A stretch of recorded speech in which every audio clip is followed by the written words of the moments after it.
Nobody's Business, a podcast for all those subjects we've been trained to avoid. Here's your respectfully irreverent host, Keith Shelton. Well, good evening, everybody. So glad to have you. I'm Keith Shelton. I'm the ramrod of this outfit.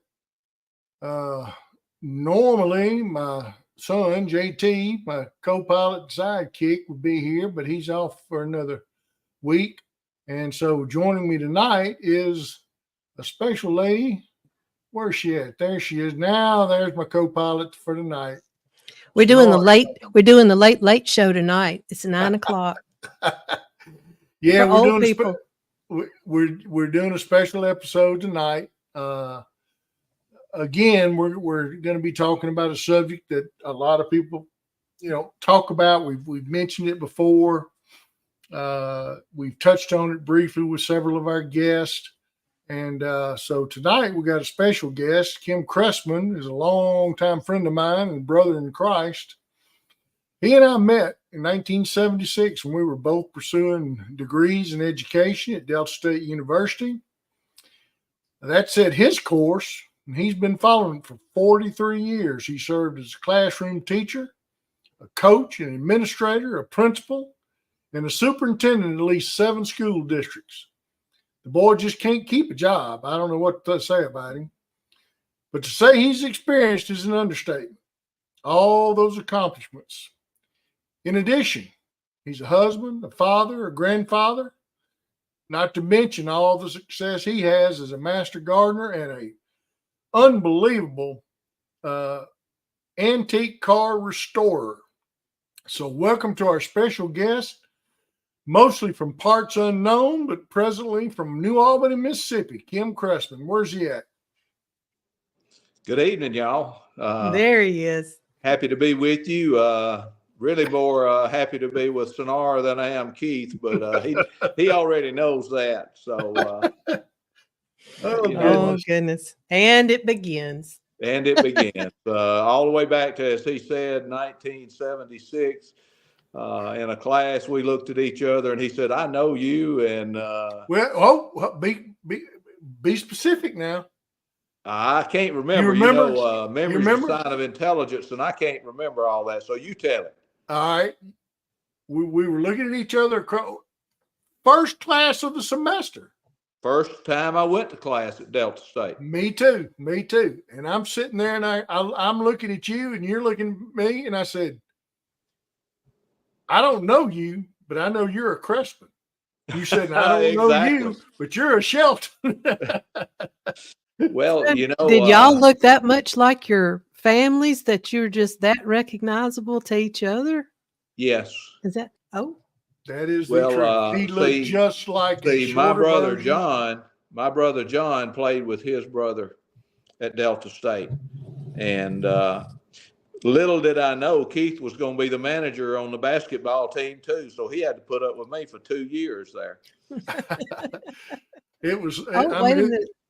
Let's see. I may have a picture. Hang on just a second. I'm not very organized tonight. Here we go. Oh, mercy. Where are you, Kim? On the front, little number 10. My goodness. They gave me my IQ number.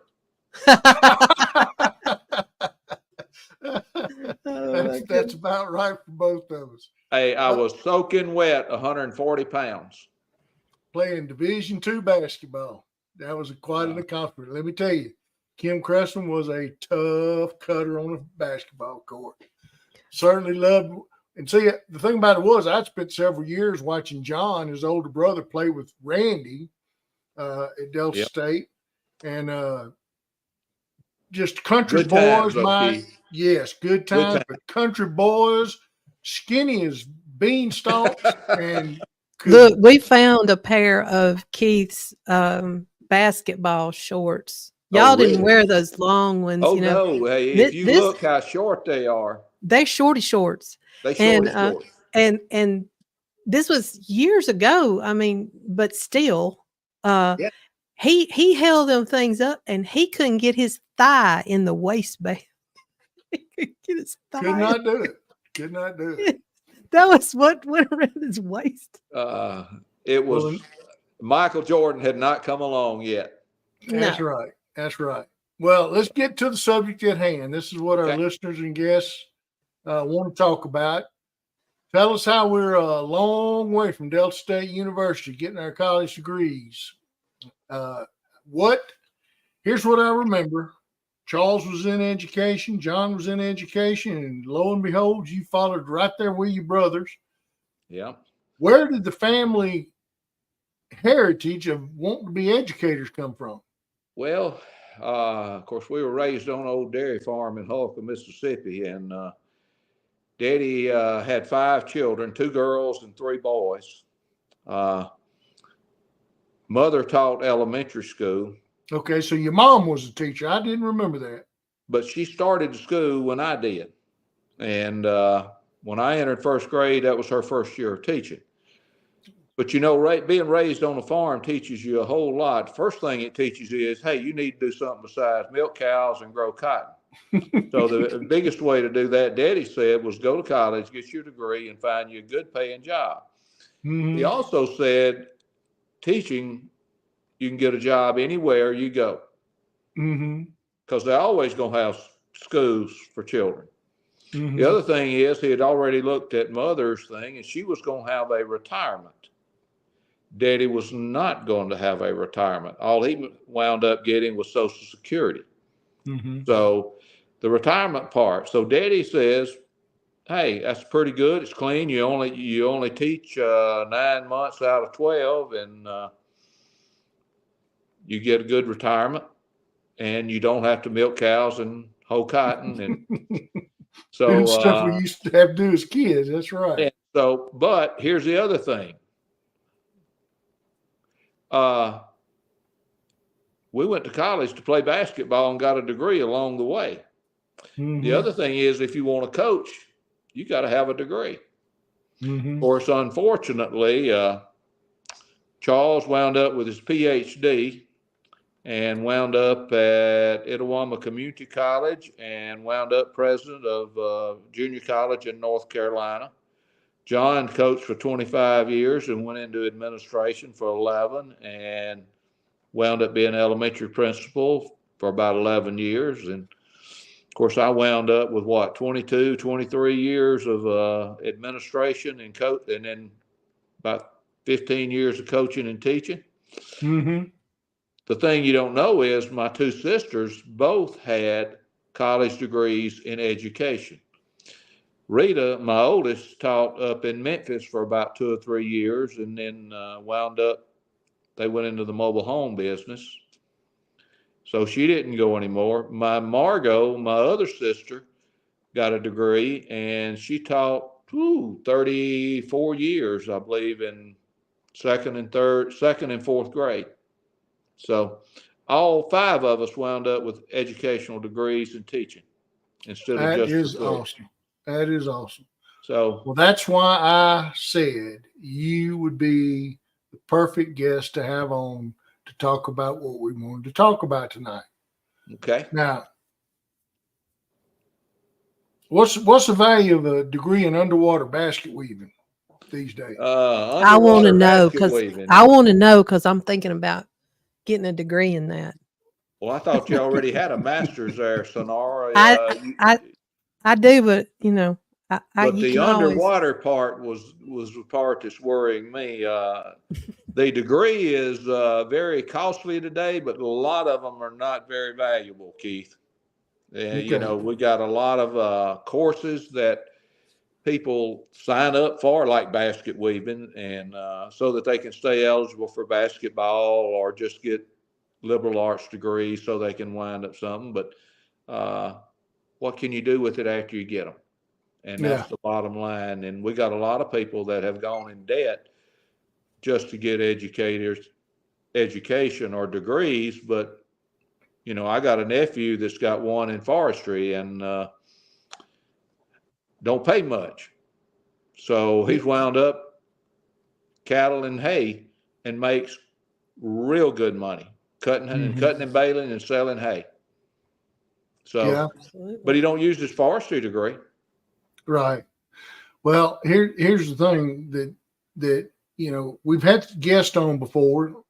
Not every show is about this subject, but we've had them on before, and you touch on it sometimes, and you what's been in the news or the anti-Israel protest on the Ivy League college campuses, and when you watch the TV interviewers, try to talk to the protesters, and when I mean these people pay $70,000 a year for 2 semesters of school, $70,000, and they can't put 3 sentences together to make a complete thought.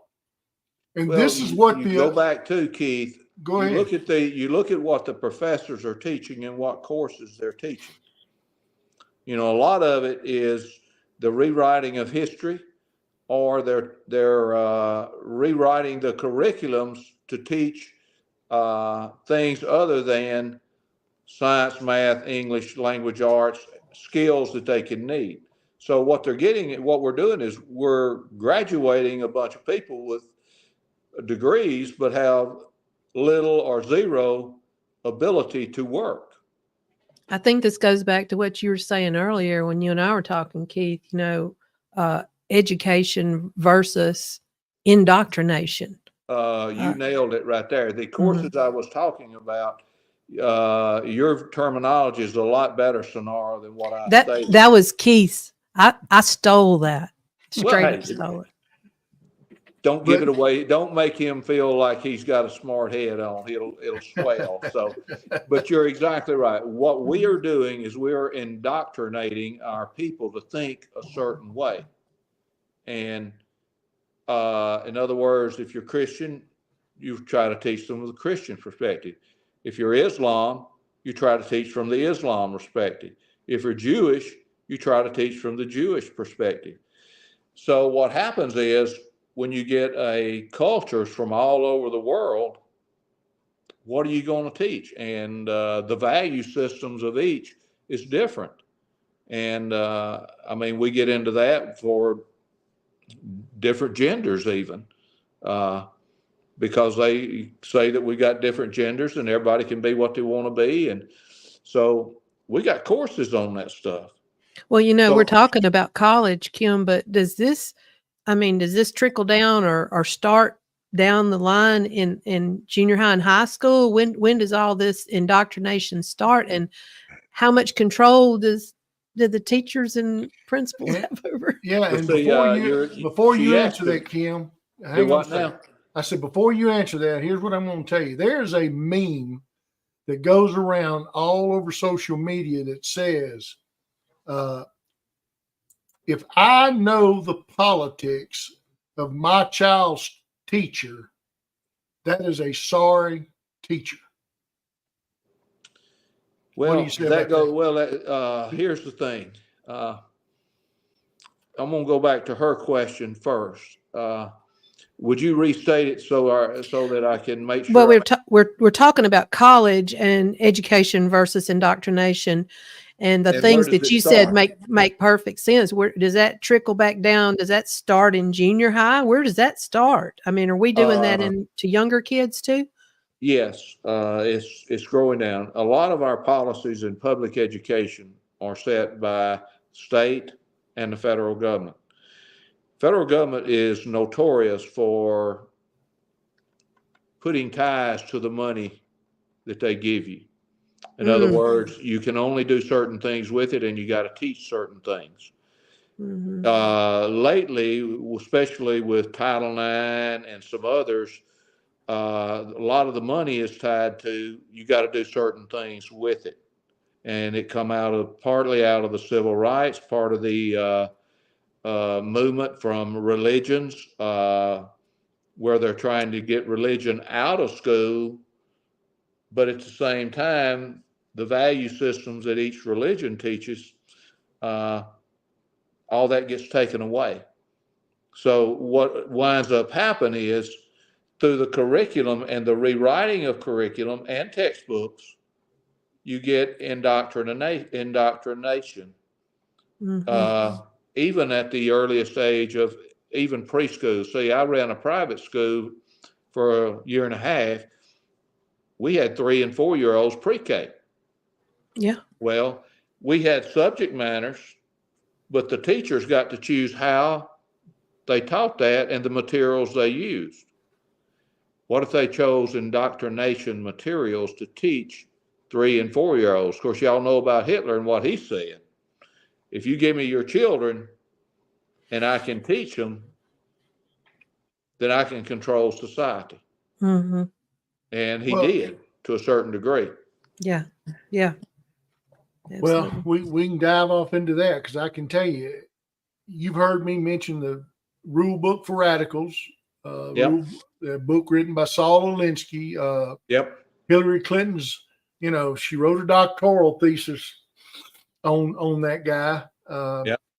And he's it's basically all about how communists can take over peacefully a Western society. And one of the very first things they do is get God out of the public square. Keep going. And start at the colleges and universities and work your way down. And when you have taken control of the rearing and education of children down to as soon as they come out of the womb, everything else becomes easy. That's straight out of the Rule Book for Radicals. Saul Alinsky, the Trotskyites were teaching it back in the late 1800s. They brought it to the Western Europe and the North American continent in the early 1900s. It's just, that's how you're taught to it. And Hitler read the book. Keith, go ahead. You used a term peacefully. Mm-hmm. Communism has never been peaceably instituted. That's true. That's the truth. And socialism, which I know, it's very, they're two very similar there. Yeah. In so many ways. People don't realize how similar it is. All right. Show me a communist or a socialist country that is thriving. There's not one. It's failed. There's never been. There's in never 100 years of experimenting, there's never been a successful one. They always have to resort to violence. Where the population prospers, not the government, not the people in power, because they prosper. They have castles. They have everything because control they drive the finest cars. You've got to be a member of the Communist Party. You get to drive the finest cars, live in the best houses. But socialism, when you run out of everybody else's money, and you spend everybody else and you depended upon the government. But you talked about something there a while ago, Keith. Let me add some things there where you was talking about destruction of the family unit. Destroy the family unit, and you break the whole value system down. You take away religious, and whether it be Christian or whether it be other types of religions, because there are value systems set up in those religions. And there's morals and values such as can't steal, can't lie, can't cheat, So there's a lot of value systems that if the society or a group of people deal strictly in that type of behavior, drug cartels type things, or others, gangs. I mean, you look at all that, violence, lying, drugs, stealing. So when you get into that, it destroys the society. Same thing, you take that to school and you get that type of environment in the society. What kind of schools you going to teach? What kind of value system you going to have? Discipline problems. What happens when you destroy the family? What happens when the government becomes the nanny state and everybody goes through the government to get what little they'll partial out after everything has been taken away? Mm-hmm. So communism and socialism, it never works. What you get is about a society, and go back and look at Germany, how after World War II, they split into two countries. One went communism and the other went capitalism. Mm-hmm. Communism tanked out. Nobody worked. Buildings falling down. Roads were disrepair. The other was prospering. The middle class was rising. You had poverty for 80% over here. You had poverty for 20 to 25% over here. What's the difference?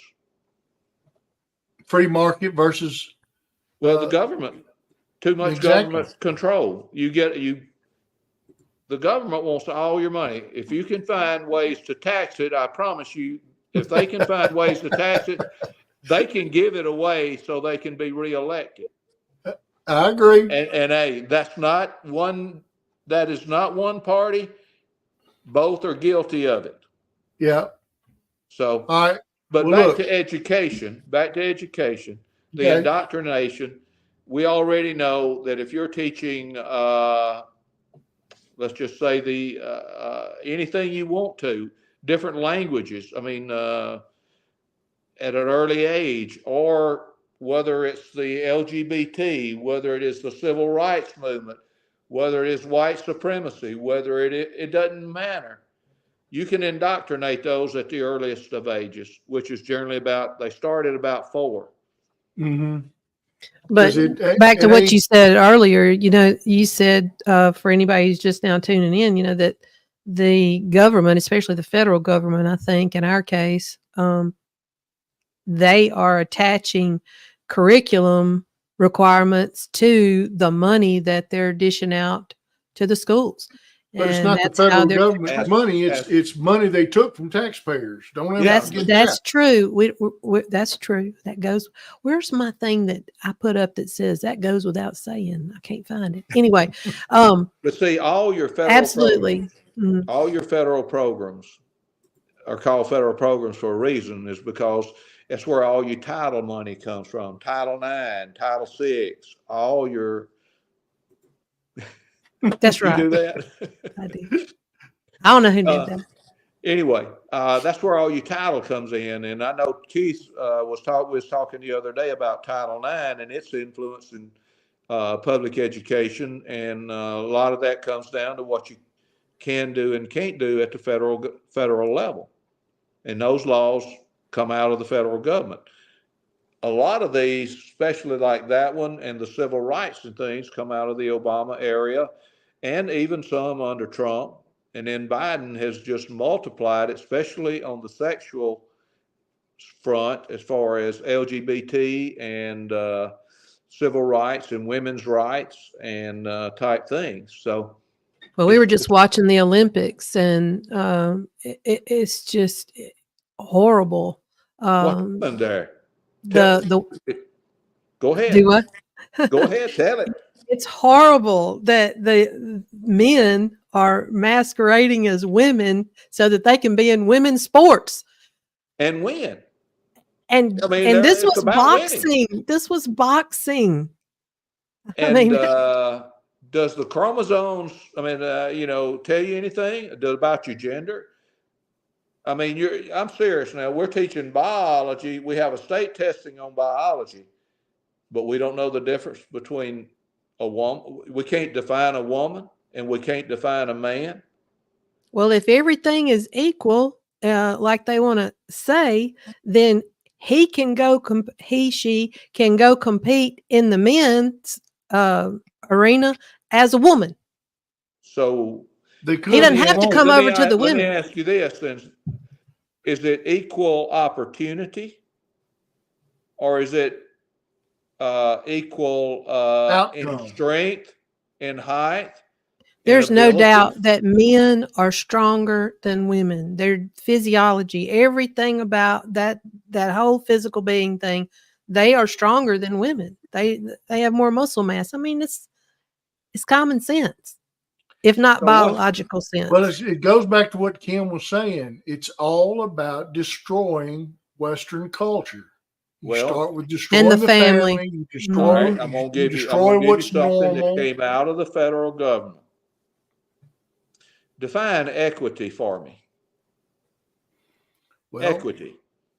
Most people say what's fair as far as fair opportunity. No, but that's not what they say. They see balance, equal outcome. Well, y'all just told me that y'all were, Sonara, you said that you were not strong as Keith. He's male, you're female. There's a difference, biological difference. We know that in strength overall. So if I give $1 a pound for you, how much weight you could lift, Keith could lift 200. You could, let's just say that you got 100 pounds. Is that equity? Or is that equal opportunity? Well, that's all I could do. So But I that's got all what you I got my worth. Okay, well, let's go to equity then. I'm gonna take $50 away from Keith, and I'm gonna give to you. That way you get 150 and he gets 150. But you only lifted 100 pounds, but he lifted 200 pounds. Which one of those is equity? Equity is where you both receive the same amount. Maybe. See, Kim, it all equals out because when they get to the part where you get paid for finding the car keys and stuff, I win every time. Every time. There's certain things that women does a whole lot better than men. That's right. By the way. That's equity. No, that's not equity. Equity is you do, everybody gets the same thing, basically socialism. And okay. You're talking about, you're saying that is it destroys initiative. It destroys the motivation. That's the federal government's definition by the federal government's definition. Yeah. Yes. Well, they're getting to equity, but equity is not what we're looking for. We're looking for equal opportunity. You're female, he's male. If I've got an administrative job, I don't care whether you're male or female. I want who's going to do the best job and who's going to run the school, whose test scores are going to be best to illustrate that we're meeting the needs of our kids and we're preparing them for the future. Well, so, am I right? That's what you want. But Kim, that's where it was 40 years ago when we started. It's not that way now. You mean we were teaching reading, writing, arithmetic, the basic skills, and everybody. To everybody, according to you were being tested, not because you were a girl, not because you were a boy, not because you didn't know which we were. Okay, everybody was tested. We're still doing. We're testing everybody now. Well, let me tell you what's everybody ought to be college material. Wait a minute, you got college math professors saying the answer to a math question is whatever you want it to be. And if you try to say 2 + 2 is 4, that's racist. Well, so it's not the way it was when we were coming up. Well, yes, it is totally different. It is totally different because we're wanting equity in so many cases. And equity is a fallacy when you try to apply it to things where it doesn't fit.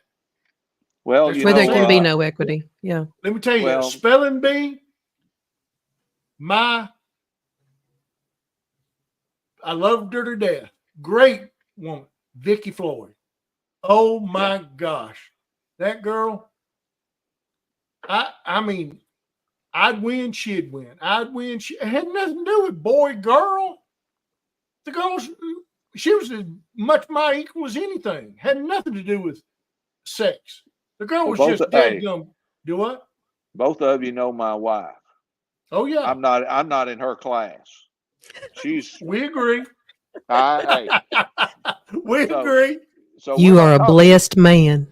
I know I am. You absolutely. Hey, let me tell you something. You definitely outkicked your coverage. I got to say that. So equity is not in my house because she is much. I'm dead serious now. She is way ahead, smarter. And analytical, but she's got all those skills that she's way ahead of me in those areas, in so many areas. So everybody's not the same. What I was going to say is it's like comparing me and Michael Jordan, Keith. We are not the same. But it's not because you're white and he's black. It's not. That's not what makes the difference. What about male and female, Keith? That's real. That's what Sonara was saying a while ago. Well, That's what's you're talking happening in about the Olympic. The guy just beat the girl to a pulp because he couldn't compete as a man, so he called or didn't want himself to do whatever. I don't know. He just, whatever, and they So what I let hear, him go ahead. so what I hear y'all saying is we're doing a lot of crazy stuff, and a lot of it is coming out of Washington D.C. And out of they our want it to federal be, mandates. and they want it to be normalized. They want that to be normal. So we're teaching little kids that don't understand sexual maturity or any type thing that in kindergarten, first, third grade, and we that's normal. Kim, yeah, we had a question from one of our. But see, okay. I mean, I'm fine for adults choosing. Even in religions, everybody gets to choose what they believe and what they want. Mm-hmm. And same thing, sexual orientation and all this other things that are part of the society out there today. They get to choose. That's America. Well, Kim, You know, some religions don't even allow you to get to choose some of that stuff, or you're dead. Yeah, Susan was asking, what about gender reassignment? Teachers discussing with children? why? I mean, that's going on. What business does a third grade Keith, let me elementary answer teacher? her. Keith, let me answer her. Well, Because We I'm have gonna a get want to you to Keith do. Shelton. We got a mute button on your mic. You better behave over there. Getting all no, fired because up. but you know, Susan's question is perfect for what we're doing. Mhm. Where is the parent? Remember me talking about destroying the family and the family values The and the school board family children. has them arrested if they show up at the school board to complain about it. They But call my them domestic but terrorist. my daughter is my child. She is not the school's child. She is not the government. But that's what the government under a socialist and under a communist government is going to do, or even a dictator type school. I mean, a dictator type government. They're going to take your rights as a parent to decide. And you're going to let a 2 or a second or a third year grader determine they want to be a male or female at that age. They don't know whether they want chocolate milk or white milk at that age. They can't make those type of life decisions. Why are we even bringing that up at that age when they ought to be learning? Because right now they can't read. They can't do math because they don't have a calculator and they can't use a pencil key. They can't add 15 plus 7 in their head. They have to use a calculator. And even in ninth grade algebra, if you ask them to add a positive 8 and a negative 4 equals what, they have to type it into a calculator. Mm-hmm. Because they do not use their pencil. Because of testing, they get to use a calculator. So we're teaching them how to use a calculator. We're not teaching them how to do math. And we're not teaching them concepts. We're not teaching them the spatial thinking. Well, why do you teach math, Keith? As an educator, I mean, why is math so important in the educational process? Sonara? Well, I'm sure there's a lot of reasons, but I want to say that just in hanging my drywall out in my shed, I need to know. It teaches logic. Yes. It teaches logic, which means you're educated. If you don't know what everything is, you can figure it out if you got logic, Keith. Mm-hmm. And you have been taught to think, not programmed. So that's one of the reasons you do math is so important. It's not necessarily because, hey, how many people use algebra after ninth grade? What percent of the population really need algebra after the ninth grade? Calculus, geometry. Mm-hmm. You're talking probably less than 20% of the population. Which But probably we brings go, us to a next question we need to go okay. to, and that is, Kim, is college for everybody? Should, Oh, we have yeah. tended Other to other want countries don't everybody. go Go Well, ahead, ahead. Keith. there's several things. When I saw this in Germany, used to do this. Everybody got the same education up through the 8th grade because, Exactly. and then they had to decide whether they're going academic or vocational, because everybody can't go academic, which is what happened under the from about 2008 through 2016, 17, somewhere in there, coming down from the federal government. Everybody had to take advanced placement courses. Everybody had to have the opportunity to go to college, whether you were rich, whether you were poor. And right now, 85% of the people who go to college get some type of aid. So we're looking at 85% of those that go to college get aids because a lot of them need it. But other thing is, what percent of our population really needs a degree in order to work? What do you Yeah. think? 60, 70, I'm scared to 20, know. 40? Scared to know. What is it? All right, here's what I'm going to tell you. I know back when we were in college, employers looked for college educated people coming out Yeah. of college. But when we were Because going to school, what percent it was went a to positive school? attribute. But Yeah, but Yeah, what percent employers, went to school back then, Keith? What percent percent went to? actually Okay, went to college? let me answer my question there a while ago, so you'll be. Only 20% of the jobs require a college degree. 80% do not require a college degree. I It's believe that. manual labor or some And you other know what? type. Can be You trained. see so many problems in high school. I mean, this is back in our day. Everybody knows there are those guys and there's those girls, whatever, but that they would love to spend their day as an apprentice under the hood of a diesel truck. Hey, And you they must talk would, about them old country boys. they'd be thriving. And you know what? When you get out here and you buy something, you need a mechanic. I mean, Well, that that's what is I'm talking of about. value, But all and right, but everybody's go being in. told to go to college. Okay, now take that same concept and go into your inner city. You think you're going to find those people there working on cars and type things like you would Some, the country boys? some, maybe. Well, see, you got so many lifestyles and different cultures within America, I and mean, they got even to with, hire people down at the chop shop, Kim. well, I that's mean, right. it's vocation. Well, it is. So, And how many millions of cars do we have? Somebody's got to work on them. yeah. It's kind of like, how many houses are we building? Well, you got to have so many people to plumbers and work. electricians, and But the question is, who's willing to work these days? Mm-hmm.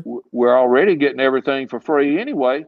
That's a whole nother problem. Over 50% of the people in the United States already receiving government aid.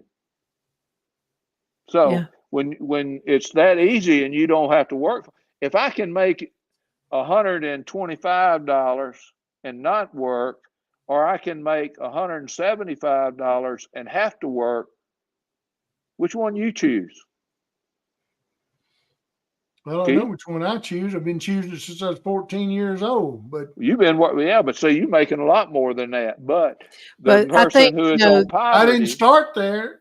the person on poverty, people so our age do so understand the value of work for just mental health and everything else. I mean, the Bible says God is still working to this day on our behalf. He's a worker. If he's a worker, I can be a worker. well, we already know what Proverbs says about work. What did it say? And you don't feed us. Hey, you don't work, you don't eat. Do not and don't. What is it? Don't muzzle the ox when he treads out the grain.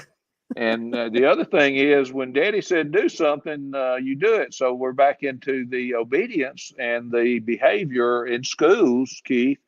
which is another factor there, is that discipline is gone out of public schools. You know, you said something about at one point in time in your career when we were talking before the podcast that you were a discipline. First of all, I was discipline principal in a public school.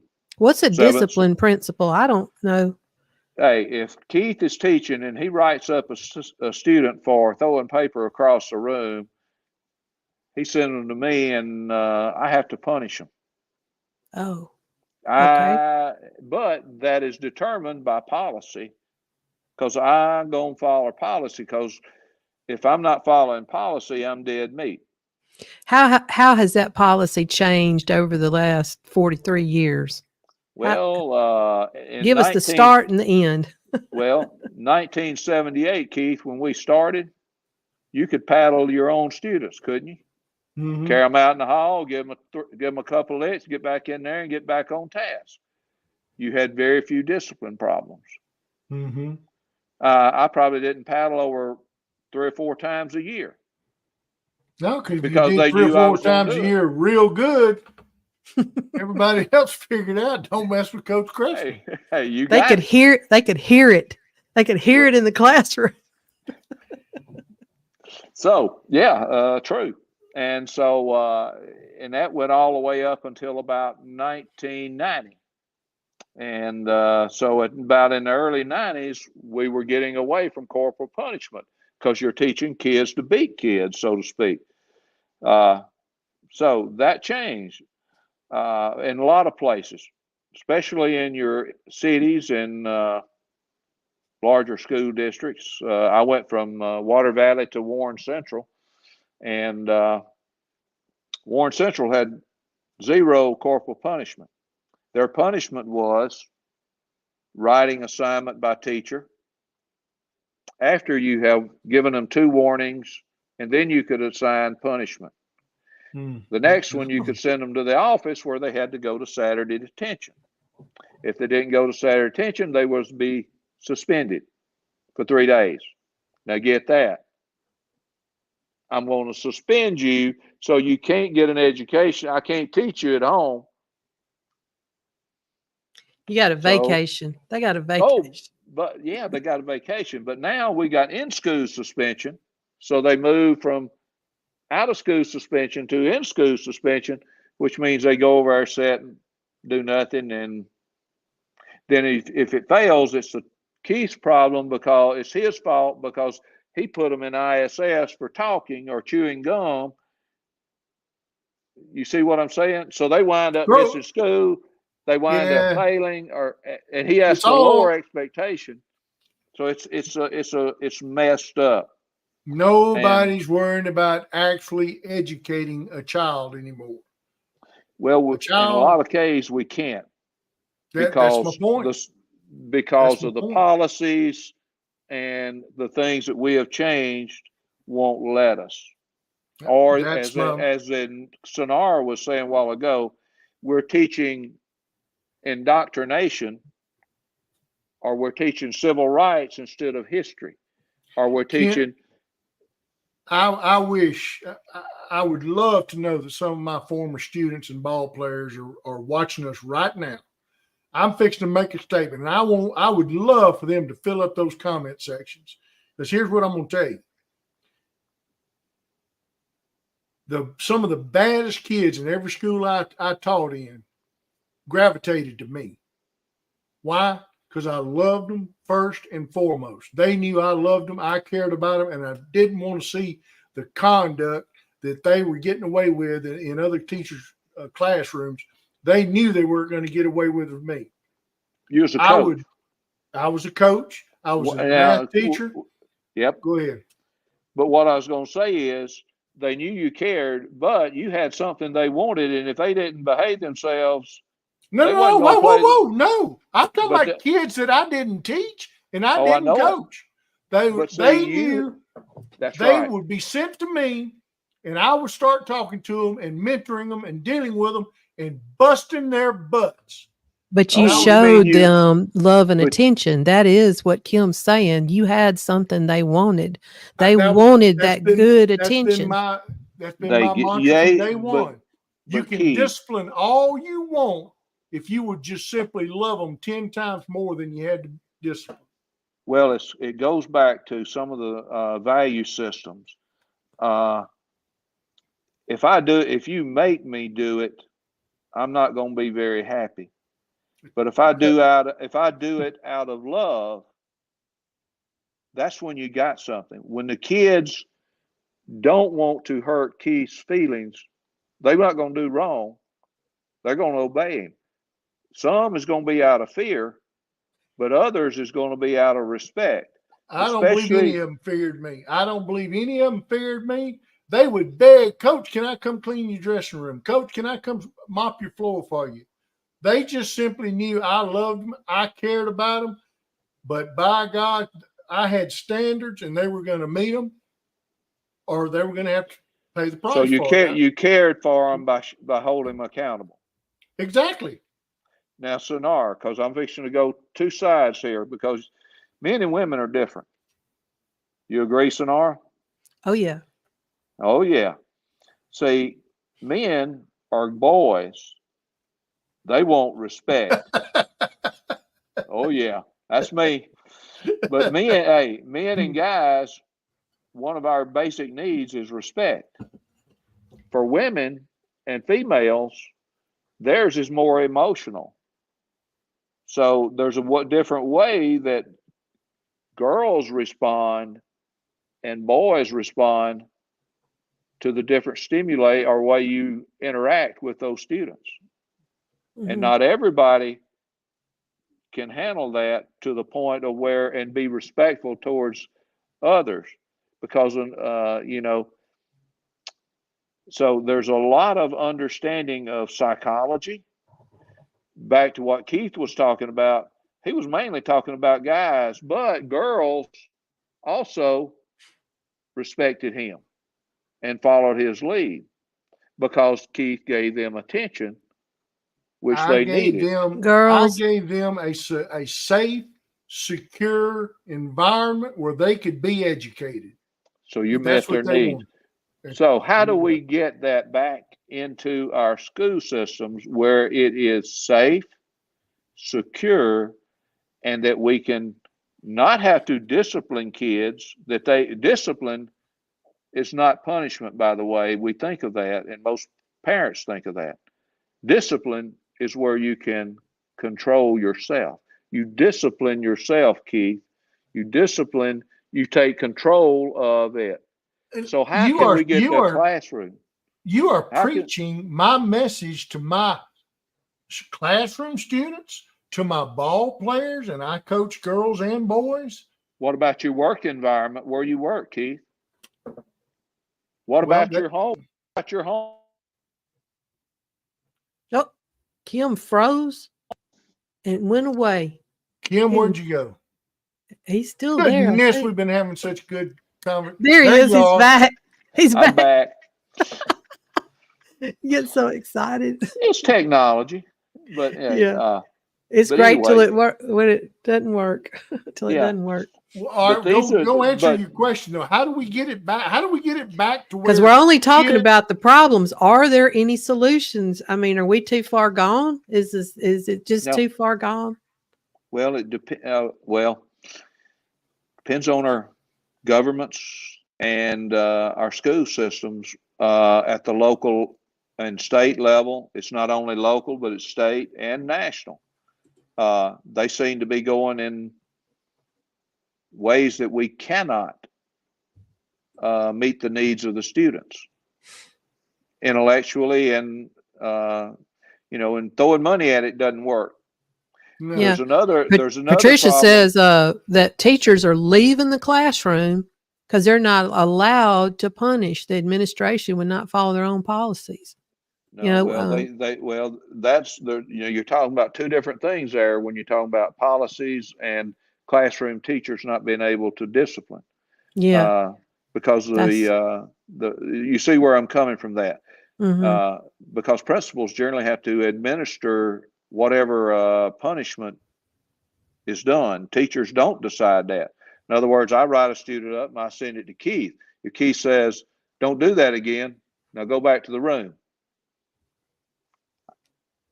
But to me, her point, and used to though, the teacher themselves could do the punishment.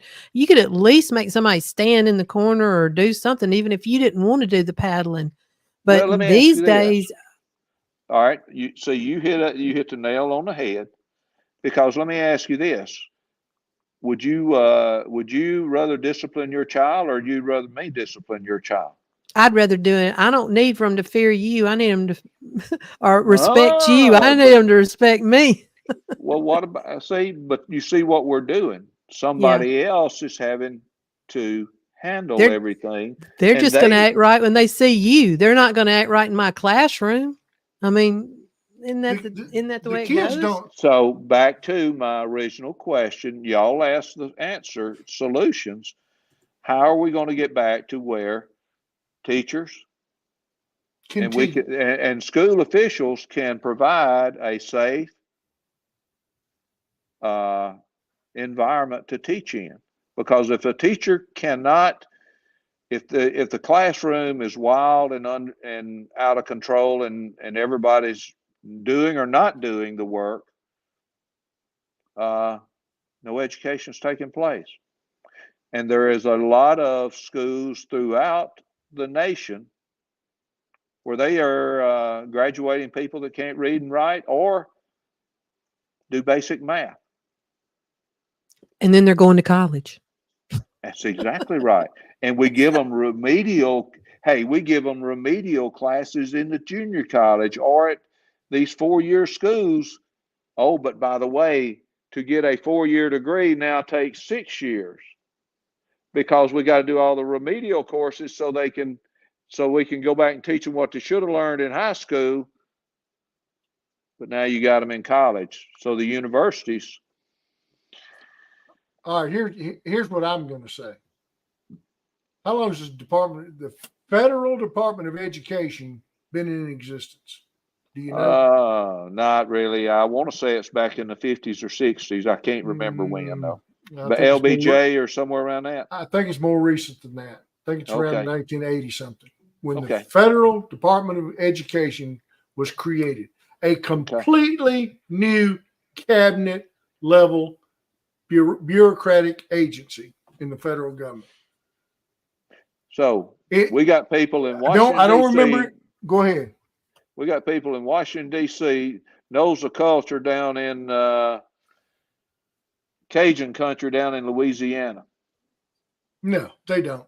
Have no clue. Or people out of but they know better anyway. New York City that know how to work in the Delta schools of Mississippi. No, and I never. That point was brought home to me when we lived in Waynesboro, Mississippi, and of course the kids went to a private school. But I said, "Why are so many of the kids wearing camo? Is that like is that in style now or something?" I said, "No, they all went hunting before school this morning." It's either that or they go into and literally, back in the 70s when I worked in a lot of rural schools early, but it was extremely common. And I, as a teacher, did this too. I had gun racks in my truck. As soon as school was out, I went and got my bird dog and I went hunting. It's deer season. It's deer season. Well, let me finish my point though about the Federal Department of Education. Okay. There is not a single metric of how you can measure the educational proficiency of students in America that has been improved since the Department of Education was created. Now, I want somebody to challenge me on that. I can tell you right now, you're not going to find one. There's not a single metric where you can measure the products, the output of American elementary schools, middle schools, or high schools that has improved since the Federal Department of Education was created. Instead, what you've got is a steady falling of American test scores in every category compared to every other country in the world. Why is that, Keith? Because indoctrination versus education. They have agendas. Let me enlighten That's where the just money's a little bit. going for. They're not trying to create situations where classroom teachers can teach the subject matter. And then they're going to hire a bunch who, just like Susan's question, what in the world is a third grade elementary school teacher talking to her classroom about sexual reassignment surgery? If that was done in any other setting but a public classroom, they would have that person arrested. They would have them arrested. Keith, because the federal government wants to control what and how you teach the child. There you go. The other thing is, what you do for one, you got to do for all, so they standardize the testing.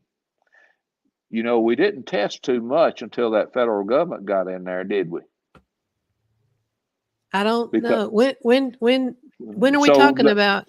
Well, we talking 1980 something is when the the question. Well, they tested when I was in high school. I know it, we did, but that was to find out where you were, not to on judge. A standardized basis. Most of the standardized tests were the ACT, the SAT, PSAT.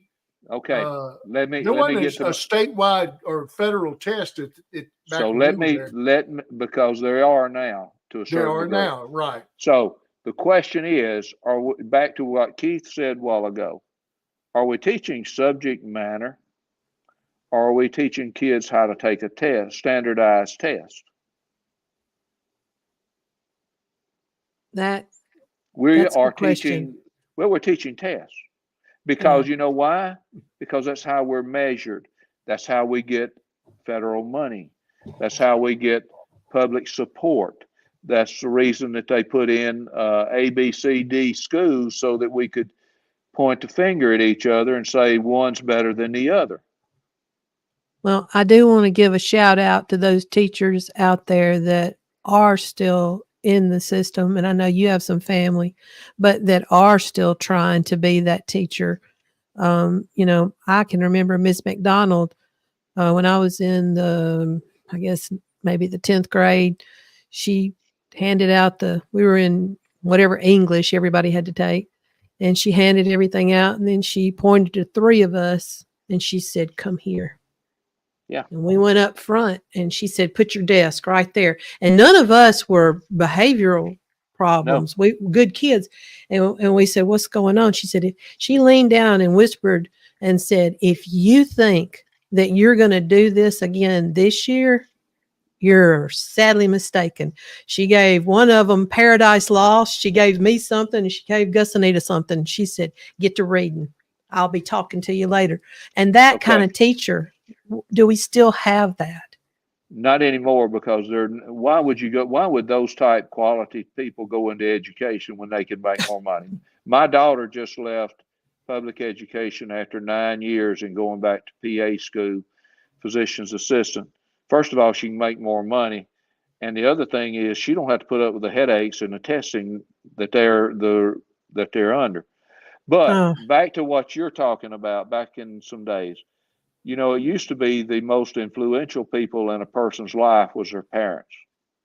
Second was teachers. Mm-hmm. And see, now you get into indoctrination, and you can see it all over. It's called, they may still be influential. I mean, they still are influential, whether we want to admit it or not. So why is my wife? But they're not aligned. They're not aligned. Like it's not a good influence.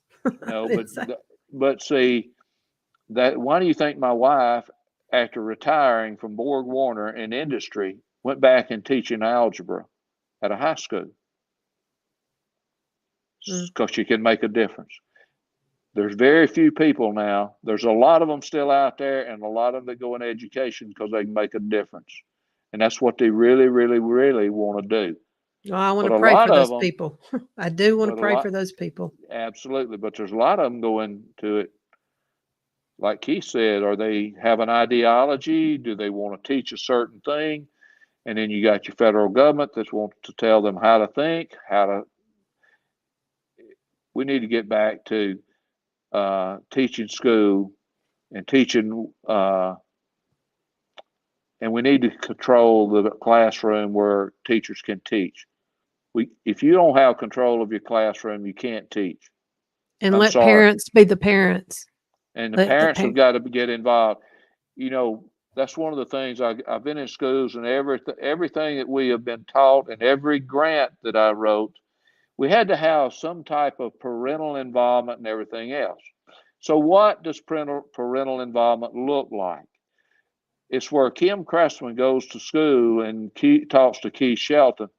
How's my daughter doing in your class? Well, she talks a lot, and she's making about a 85, and she should be making a 95 because she's not paying attention.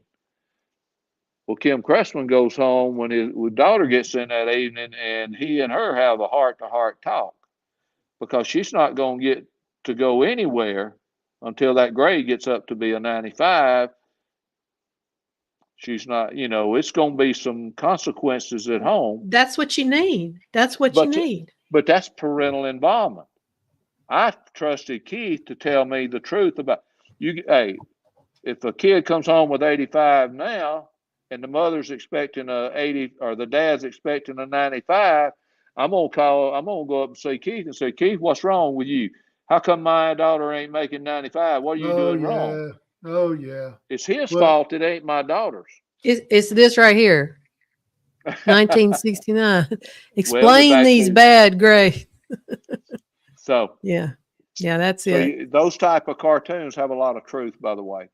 But education, it is the key to open doors, and it can take you, take a dumb old country boy off the farm, and he can go all the way up to superintendent of a school district, or you can go and be a lawyer or a great painter, as you are. And so you can really do what your abilities and desires, and it's kind of like Elizabeth, my daughter. She has a new desire, and while at one point she had a 4.0 in genetics and biology and chemistry, because we lost you, Kim. Can't hear you. You can't hear me? Okay. Yeah, I can hear you now. We got you back. All right. So anyway, she was making a 4.0. And then she was making a 4.0 genetics and biology. Yeah, and she used to make B's and C's. What's the difference? She's passionate about what she's studying now.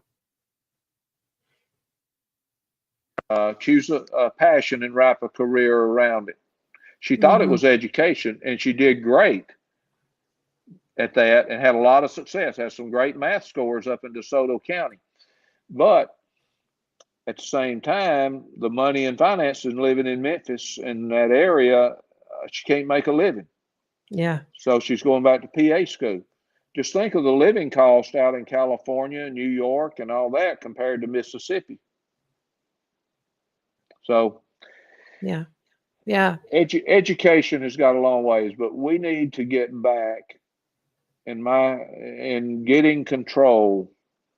And when I say control, discipline, where people control themselves and responsible for their own behavior. Or you can't come.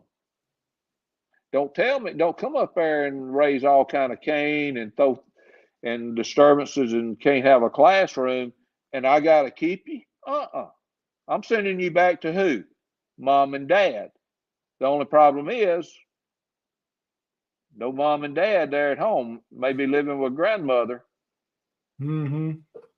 So that breakdown of the family, the breakdown of the family. Breakdown of the family. We're talking about discipline, parents taking responsibility for the behavior of their children. Yes, we want parental involvement, but what does that look like? I want Yeah. my child to come in your class, Keith, and sit down and do the work that she's supposed to do. And if she's not doing that, you're not going to have to discipline her, bring about consequences. I'm going to do that. That Well, if we had that, if we just had that. Well, as just had discipline that. principal, I had parents that I called and said, "Look, I need some help with your child." And they said, "Now who's principal up there?" And I said, "Well, I am." And he says, "Can you paddle?" And I said, "Yes, by law, we can paddle." He said, "Wear them out and send them back to that classroom." Yeah. Yeah. But we can't do that anymore. That's Yeah. Oh, so. A lot of that's taken. I mean, things have changed since 1978, and some Not for of the it. better. Well, no, it's not. But there have been abuses and everything else by teachers or administrators, and we're that's a back whole to. nother subject we were going to get into, and we're way past a little past our hour anyway. But So we could talk you, about this all night. I wish we had more solutions, yeah, there's to the the magic. problems. There's your magic. Oh, How you gonna get? Tim, we're going to have you back on. And I'm telling you, Narrow the these are scope the kind down a of little people that bit. get my attention. I can point to you a black guy in, I think, North Carolina, South Carolina. Oh my gosh. He's not the biological father of these kids that I see on the video, but See, those here's the kids are thing. model citizens, and he's making a difference. Well, The father figures. it's not color, it's No, not it's not race. gender, It's not color. It's not it's gender. somebody committing to make a difference. It's back to setting standards and enforcing those standards. And when you talk about discipline, it's and you talk about control, it's self-control. Yeah. Daddy didn't have to come to school and control me. All he had to do is tell me what I was supposed to be doing, and I did it. Mm-hmm. But that's Well, not the and case and because I know every kid's different. disobedience is being taught today. Yeah. Disobedience is being Insubordination. Yes. Yes. by the federal government, by governments. Look at all. So, Yes. and it's When for you all come back, races and all people. we want to talk about social media's influence too on so much of this. Ooh, that'll be a Right. whole hour, won't it? That'll Oh, be a whole hour. you do not want to know the effects that internet has had on public schools. Yeah. Yeah. We're going to talk about it next Well, time. and a cell phone in somebody's hand 24 hours a day. Hey, look, the hour's never been magical to us, but there's only so much of a good thing somebody can stand. So let me Well, say this to you. especially On the when late night show. especially when they have to look at me and you, they can't take it that long. It hurts their eyes. All right, go ahead. Well, I I'm just enjoyed going to tell you, man, it's been great having you on. This is a subject that's near and dear to my heart. When I got out, I was a teacher. I was a coach. Did it till I went to law school. I loved it. I've told people many, many times if I was independently wealthy, I'd teach and I'd coach free of charge, just because of the joy, the personal satisfaction you can get out of helping, kids.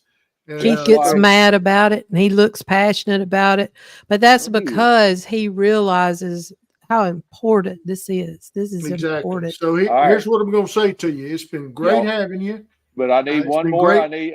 I need. We're going to give you the last word. Okay, give him the last word, Keith. That was just what I was going to say. You're going to have the last word to take us to our outtake, but it's been great, and we're going to let this not be the last time we have you on. So now you take it away and tell us what's on your mind and where you want to head to.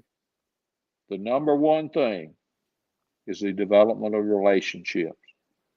Just like that we have with Jesus Christ, it's all about a relationship with our Lord and Savior. Just like relationships with teachers and parents, it's all about the relationship. If I'm in right relationship to you, Sonora, I will treat you right. Keith, if I'm in right relationship, I will obey the rules in your class.